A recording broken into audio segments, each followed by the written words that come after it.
What are some of the biggest risks employers face with their DC pension schemes, and how can they mitigate these? Yeah, sure. So I think at the minute, just the biggest risk is, the amount of change that's happening in the industry. It just feels like we've got something happening after the next. So at the minute, it's the government's review. And I think there's just a whole risk with that you miss focusing on the key things that are really important from a DC scheme perspective and from a member perspective, ultimately, which for me are, focusing on your investment strategy and just making sure that members have good outcomes at retirement, ultimately. How are employers evolving their DC pension strategies to meet the changing needs of their workforce?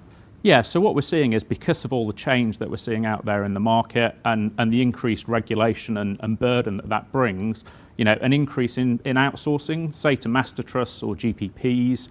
So that leaves sponsors to really focus on the value add strategies that they can get. And if we think about how DC schemes are evolving, we're getting to a stage now where things are maturing, people are getting through to retirement, and people who are going to be retiring are kind of there without any backdrop of any DB pension. So, it's sole DC pensions that are getting to that retirement space. So very much starting to focus on what does that retirement journey look like? Is it right from a member perspective? Can they provide, support around decumulation options that are there, and also making support available to members so that they can make informed decisions at retirement as well. What innovations do you see shaping the future of DC pensions in the next 5 or 10 years? Yeah, sure. And I guess just picking up on the theme from before, the whole at retirement space has got a long way to go, I would say. Firstly, if we think about advice, it's great to see that we're seeing developments in the guidance world now, so people can provide, guidance to people, nudge them in the right direction, provide them with the support that they need at retirement. I think we will see, more advice, more technology come into the advice process as well to make it more, cost effective and scalable, so you can meet the masses who really need that support. And then we've got the whole world of AI, and who knows what that will bring in terms of efficiencies behind the scenes, and also just again improving that whole member journey as we get to and through retirement in particular.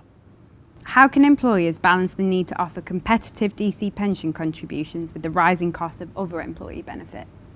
Yeah, it's a big challenge, and it is a balance from a company's perspective. I mean, it's interesting. What we're seeing is a shift away from solely looking at competitiveness of benefits based on what competitors are doing and what the landscape is, and thinking more about just member adequacy in general and how members' benefits are going to look at retirement, and that can often lead to a review or sometimes an increase in contributions.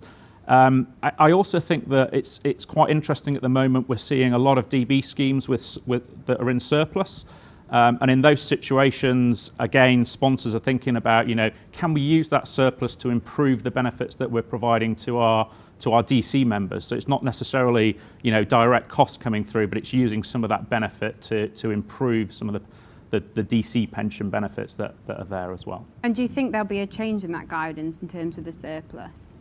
I mean, it's interesting to see. Certainly at the moment, the simplest, most cost-effective way to access that surplus is by using it to finance DC contributions. I can see, given the amount of surplus that exists in DB schemes, I can see it could be quite attractive from a government perspective to make it easier for sponsors to access that, or even the government, get some money flowing back into the economy. It really meets the productive finance agenda, I would say.